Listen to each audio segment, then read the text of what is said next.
Hello guys, तो आपका स्वागत है हमारे इस चैनल पे। आज का जो हमारा टॉपिक है, जो हम डिस्कशन करने वाले हैं, वो है ग्लाइकोलाइसिस। क्या होता है ग्लाइकोलाइसिस, उसके बारे में आज डिस्कशन करेंगे। सबसे पहले आपको इस ग्लाइकोलाइसिस शब्द को तोड़ के देखना होगा कि आपको क्या दिखाई दे रहा है। इस ग्लाइको के अंदर ये ग्लाइकोलाइसिस में ये ग्लाइको वर्ड दिख रहा है। तो इस ग्लाइको वर्ड का मतलब क्या है? यहाँ पे ग्लाइको शब्द का मतलब है ग्लूकोज, और लाइसिस जो शब्द है उसका मीनिंग सिंपल सा है, आपको पता भी होगा, ब्रेक डाउन। मीनिंग क्या हुआ कि इस प्रोसेस के अंदर अपने पढ़ेंगे कि ग्लूकोज का ब्रेक डाउन हो रहा है। ग्लूकोज ब्रेक डाउन होके अपने को क्या दे रहा है, वो उस प्रोसेस में अपने को पढ़ना है। तो चलिए ग्लाइकोलाइसिस को स्टार्ट करते हैं। सबसे पहला तो ये जो ग्लाइकोलाइसिस होती है वो हमारी बॉडी की हर एक सेल में होती है। ये प्रोसेस जो है वो हर एक सेल में होती है। ऐसा क्यों होता है? क्योंकि हर एक जो हमारी सेल है बॉडी की, जो ये हमारी सेल है, ये दो मिला के दो प्लाज्मा मेम्ब्रेन है। अगर मैं बात करूं तो जो हमारी सेल है, सेल को क्या चाहिए? जिंदा रहने के लिए क्या चाहिए? जिंदा रहने के लिए, लाइव रहने के लिए क्या चाहिए? एटीपी चाहिए। इस एटीपी का प्रोडक्शन करने के लिए ही क्या होता है हमारी सेल्स के अंदर, जो भी फूड खाते हैं, जो भी हम फूड इनटेक करते हैं, उसमें से जो कार्बोहाइड्रेट वाला पोर्शन है, वहां से अपने को फूड किस फॉर्म में ऑब्जॉर्ब होता है? सिंपलेस्ट फॉर्म, सबसे ज़्यादा जो फॉर्म वो है बॉडी की यूटिलाइजेशन के लिए, एनर्जी के लिए, वो होती है ग्लूकोज। तो यही अपने पढ़ने वाले हैं कि ग्लूकोज का ब्रेकडाउन होके कैसे अपने को एनर्जी मिलती है। तो चलिए स्टार्ट करते हैं। सबसे पहले अगर मैं बात करूं तो अपने बात करते हैं सबसे पहली स्टेप की। ये जो ग्लाइकोलाइसिस की प्रोसेस है उसकी मैं बात करूं तो वो 10 स्टेप रिएक्शन है। क्या है वो? 10 स्टेप रिएक्शन है। ऐसा नहीं है सिंगल स्टेप में रिएक्शन कंप्लीट होगी। यहाँ पे 10 स्टेप लगते हैं, और 10 स्टेप को अपने अच्छे से समझने वाले हैं कि ऐसा क्यों होता है, कि स्टेप में कौन सा एंजाइम की रिक्वायरमेंट है, कंप्लीट वीडियो है। तो सबसे पहले स्टार्ट करते हैं ग्लूकोज से। कि अपने पास एक ग्लूकोज का मॉलिक्यूल है। यहाँ पे अपने कोई केमिकल स्ट्रक्चर नहीं पढ़ने वाले, सिंपल अपने एनालिसिस करेंगे कि ग्लूकोज में बेसिकली होता क्या है। तो जैसे आपको ग्लूकोज का तो फॉर्मूला पता ही होगा, C6H12O6। अगर नहीं पता तो देख लीजिए, C6H12O6। तो यहाँ पे ग्लूकोज का मतलब यहाँ पे 6 कार्बन है। इस 6 कार्बन को ध्यान में रखना, आगे आपको समझने में हेल्प होगी। तो सबसे पहले स्टेप में क्या होता है? सबसे पहले स्टेप की मैं बात करूँ तो जो ग्लूकोज का मॉलिक्यूल है वो कन्वर्ट होता है ग्लूकोज 6 फॉस्फेट के अंदर। इसमें कन्वर्ट होता है ग्लूकोज 6 फॉस्फेट। अब आप कहोगे ये क्या मॉलिक्यूल बन गया, ये फॉस्फेट कहाँ से आ गया? तो ये फॉस्फेट ऐसे ही नहीं आता। यहाँ पे क्या होता है, एनर्जी का यूज होता है, एटीपी का यूज होता है, और एटीपी यूज होके एडीपी में कन्वर्ट हो जाती है in the presence of an enzyme glucokinase, या फिर इसको अपने बोल सकते हैं हेक्सोकाइनेज। हेक्सो का मतलब आपको पता है 6 कार्बन, और ग्लूकोकाइनेज बेसिकली क्या होता है, लीवर सेल्स में प्रेजेंट होता है। तो इस रिएक्शन में हो क्या रहा है, साथ में यहाँ पे एक आयन लगता है मैग्नीशियम। तो इस रिएक्शन में क्या हो रहा है, ग्लूकोज हेक्सोकाइनेज या ग्लूकोकाइनेज की प्रेजेंस में एटीपी का यूज करके कन्वर्ट हो रहा है ग्लूकोज 6 फास्फेट में। अब एनर्जी का यूज हो रहा है, मतलब ये इरिवर्सिबल स्टेप है। तो यहाँ पे अपना पहला स्टेप कंप्लीट हो गया। नेक्स्ट स्टेप पे आगे बढ़ते हैं अपने। ये जो ग्लूकोज 6 फॉस्फेट है, ये जो ग्लूकोज 6 फॉस्फेट है, ये अपना कन्वर्ट होगा किसके अंदर? Fructose,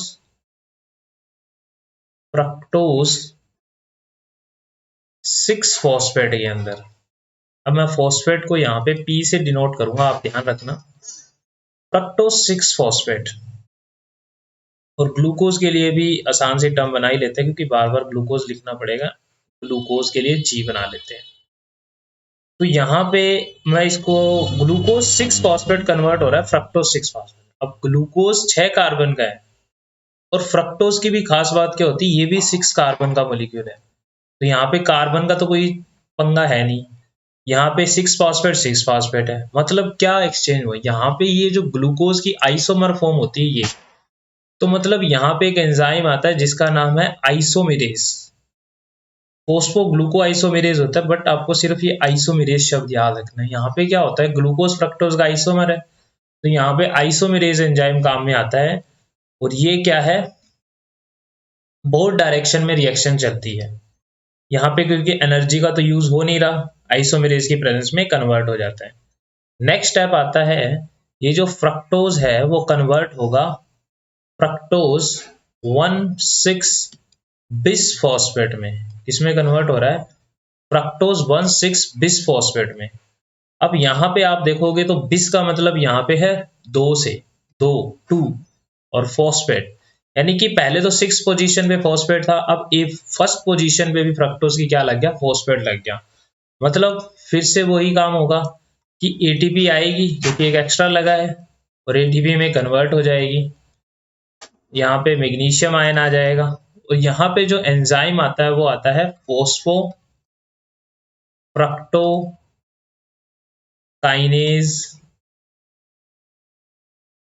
first. तो यहाँ पे फोस्फोफ्रक्टोकाइनेज फर्स्ट एंजाइम आता है, और ये क्या करता है, फ्रक्टोज 6 फास्फेट को कन्वर्ट कर देता है फ्रक्टोज 1,6 बिसफॉस्फेट में।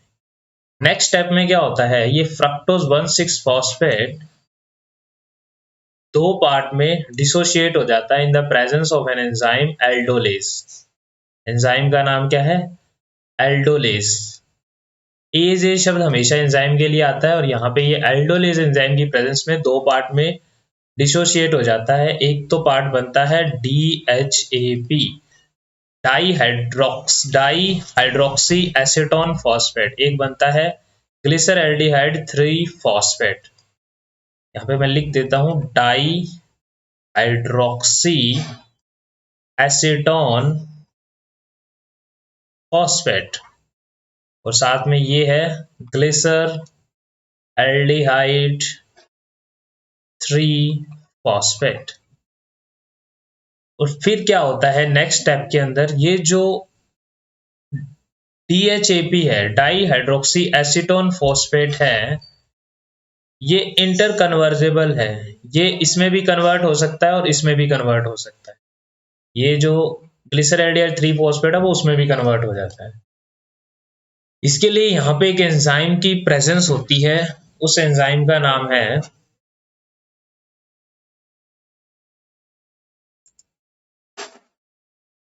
Phospho triose isomerase. यहाँ पे ये इसकी आइसोमर फॉर्म है, इसीलिए यहाँ पे जो एंजाइम लगा है वो आइसोमेरेज लगा है। नेक्स्ट अपने बात करते हैं, जो ग्लिसर एल्डिहाइड 3 फॉस्फेट है, ये कन्वर्ट हो जाता है 1,3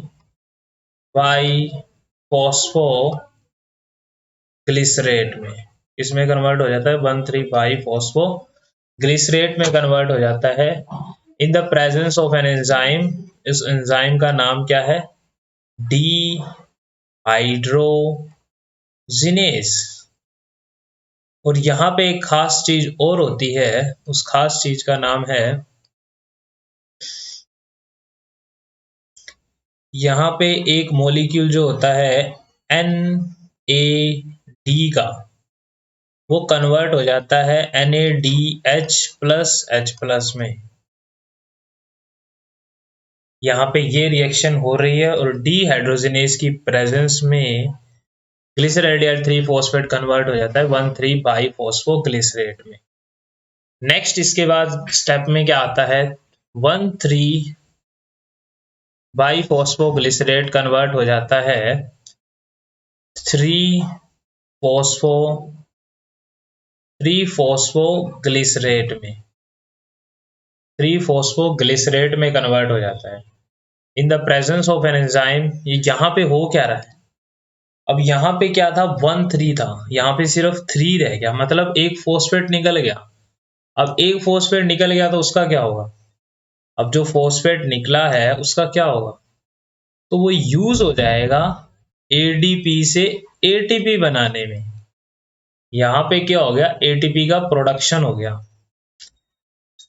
साथ में यहाँ पे जो एंजाइम लगता है वो है यहाँ पे, अब जब भी एटी जहाँ पे फोस्फेट का एक्सचेंज होता है वहां पे एंजाइम हमेशा आता है काइनेज। यहाँ पे इस एंजाइम का पूरा नाम होता है 1,3 बाई फोस्फोग्लिसरेट काइनेज, मतलब ये पूरा का पूरा यहाँ पे आ जाएगा। उसके बाद काइनेज शब्द लगाना है अपने को। नेक्स्ट इसके बाद क्या होगा, ये जो थ्री थ्री फोस्फोग्लिसरेट बना है ये कन्वर्ट हो जाता है 2 फोस्फोग्लिसरेट में। ये जो ऊपर का मॉलिक्यूल है सेम है, बस 3 की जगह 2, मतलब यहाँ पे पोजीशन चेंज हो रही है। इस फॉस्फेट ग्रुप की पोजीशन ग्लिसरेट में क्या हो जाती है, थर्ड से सेकंड पे चला जाता है। और इसमें पोजीशन चेंज हुई है, कुछ खास तो हुआ नहीं है। तो यहाँ पे एक एंजाइम होता है म्यूटेज, जो क्या करता है फोस्फेट की सेम मॉलिक्यूल में पोजीशन चेंज करने में हेल्प करता है। बाकी यहाँ पे कुछ और खास नहीं होता। नेक्स्ट आता है 2 फोस्फोग्लिसरेट कन्वर्ट होता है फोस्फोइनोल पाइरुवेट में इन the presence of an enzyme enolase. कौन से एंजाइम की प्रेजेंस में, इनोलेज की प्रेजेंस में ये कन्वर्ट हो जाता है फोस्फोइनोल पाइरुवेट में। देन यहाँ पे एक वाटर का मॉलिक्यूल क्या होता है, ऐड होता है। वाटर का मॉलिक्यूल ऐड होता है, बस आपको इतना याद रखना है। नेक्स्ट इसके बाद यहाँ पे जो रिएक्शन होगी फोस्फोइनोल पाइरुवेट, जो ये फोस्फोइनोल पाइरुवेट दिख रहा है वो कन्वर्ट होता है, अपना सबसे आखिरी जो स्टेप है फोस्फोइनोल पाइरुवेट कन्वर्ट हो जाएगा पाइरुवेट में। इसमें कन्वर्ट हो जाएगा पाइरुवेट के अंदर, या फिर इसको पाइरुविक एसिड भी अपने बोल सकते हैं। तो यहाँ पे हो क्या रहा है, फोस्फोइनोल पाइरुवेट पाइरुवेट में कन्वर्ट हो रहा है, मतलब फोस्फेट फिर बच गया। तो यहाँ पे फिर क्या होता है, एडीपी से एटीपी का मॉलिक्यूल बन जाता है in the presence of an magnesium ion. और एंजाइम यहाँ पे कौन सा लगेगा, यहाँ पे एंजाइम लगता है पाइरुवेट काइनेज। अब मैंने बताया था आपको जहां भी एटीपी बनती है तो वहां पे काइनेज एंजाइम तो आता ही है। अब बन कौन सा रहा है, तो पाइरुवेट काइनेज आ जाएगा। यहाँ पे पाइरुवेट काइनेज आ गया इस एंजाइम का नाम। तो लास्ट में क्या होता है, अब अपनों ऊपर देखो मैंने क्या बात की थी कि जो ग्लूकोज का मॉलिक्यूल था वो कितना था, 6 कार्बन का था। कितने का था, 6 कार्बन का था। और लास्ट में जो ये मॉलिक्यूल बनता है पाइरुवेट, ये होता है 3 कार्बन का। कितने कार्बन का होता है ये मॉलिक्यूल, यहाँ पे ये जो मॉलिक्यूल बना है, ये जो मॉलिक्यूल बना है वो कितने कार्बन का है, 3 कार्बन का है। मतलब इसके क्या होते हैं, 2 मॉलिक्यूल बनते हैं यहाँ पे। इस पूरी रिएक्शन का अंदर कोई CO2 ऐड नहीं हो रही थी, कोई CO2 बाहर नहीं निकल रही थी। तो जितने कार्बन थे ग्लूकोज के मॉलिक्यूल में 6 कार्बन थे, तो यहाँ भी 6 रहने चाहिए। तो इसके यहाँ पे 2 मॉलिक्यूल बन जाते हैं। अब नेट इसके अंदर अपने इसी का जो नेट एनर्जी गेन है वो देख लेते हैं कि यहाँ पे एनर्जी का क्या क्या हुआ, क्या लॉस हुआ, क्या गेन हुआ, वो देख लेते हैं। नेट एनर्जी की कैलकुलेशन कर लेते हैं, क्या एनर्जी में क्या फर्क पड़ा। तो सबसे पहला जो स्टेप था अपना, इसमें क्या हो रहा था, ग्लूकोज कन्वर्ट हो रहा था ग्लूकोज 6 फॉस्फेट में। वहां पे एक एटीपी लगी थी। फिर उसके बाद चौथा स्टेप याद करो, जिसमें अपना क्या था, जो फ्रक्टोज 6 फॉस्फेट था वो कन्वर्ट हो रहा था फ्रक्टोज 1,6 बिस फॉस्फेट में। वहां भी क्या हो रहा था, एक एटीपी लग रही थी, 2 एटीपी का खर्चा हो गया। उसके बाद ऊपर देखो, यहाँ पे इस स्टेप के अंदर ग्लिसरैल्डिएट और 1,3 बाई फोस्फोग्लिसरेट बना, वहां पे क्या हो रहा था, एक मॉलिक्यूल NaDH+ का बना था। बट यहाँ पे ये भी मॉलिक्यूल इसमें कन्वर्ट हो जाएगा, तो इसके कितने मॉलिक्यूल बन जाएंगे, 2 मॉलिक्यूल बन जाएंगे। मतलब क्या हुआ इस रिएक्शन में, जो अपना ग्लिसरैल्डिहाइड 3 फॉस्फेट था, जब वो 1,3 बाई फोस्फोग्लिसरेट में कन्वर्ट हो रहा था, उस टाइम पे क्या बन रहा था, NaDH+ के कितने मॉलिक्यूल बने, 2 मॉलिक्यूल बन गए। फिर उसके बाद यहाँ पे अपना देखो, यहाँ पे देखो एटीपी का प्रोडक्शन हुआ है 1,3 बाई फॉस्फो जब 3 फॉस्फोग्लिसरेट में गई, यही मॉलिक्यूल जब 3 फॉस्फोग्लिसरेट में कन्वर्ट हुआ फिर एक एटीपी का प्रोडक्शन हुआ। अब एक नहीं बोलेंगे, यहाँ पे 2-2 मॉलिक्यूल बने तो इसीलिए 2-2 आ जाएगा। नेक्स्ट उसके बाद जो लास्ट स्टेप था अपना, लास्ट स्टेप जिसमें पेप कन्वर्ट हो रहा था पायरुवेट में, पायरुवेट में जो कन्वर्ट हो रहा था उसमें भी क्या हो रहा था, 2 एटीपी का प्रोडक्शन हो रहा था। तो यहीं से आप कैलकुलेट कर सकते हो कि कितना लॉस और गेन हुआ है। तो यहाँ पे अगर मैं बात करूँ तो NAD है, उसकी जगह आप 3 एटीपी ले सकते हो एक मॉलिक्यूल की जगह, तो 2 मॉलिक्यूल में कितने आ गए, 6 एटीपी आता है इसकी कैलकुलेशन। तो 2 एटीपी का तो खर्चा हो गया स्टार्टिंग में, 2 एटीपी का क्या हो गया, खर्चा हो गया, एक्सपेंस हो गया, लग गया अपना। उसके बाद बनी कितनी, बनी अपनी कितनी, 10 एटीपी, 10 एटीपी बनी। लेकिन लास्ट में नेट प्रॉफिट अगर मैं निकालूं, नेट प्रॉफिट अपने को लास्ट में प्रॉफिट कितने का हुआ। अब प्रॉफिट नेट तो कैसे देखा जाता है, जो लास्ट में आया बस अपना खर्चा निकाल दो, तो बचा कितना, 8 एटीपी। तो यही नेट गेन होता है किसका, किस रिएक्शन का, ग्लाइकोलाइसिस का। होप करता हूँ आपको वीडियो समझ आई होगी।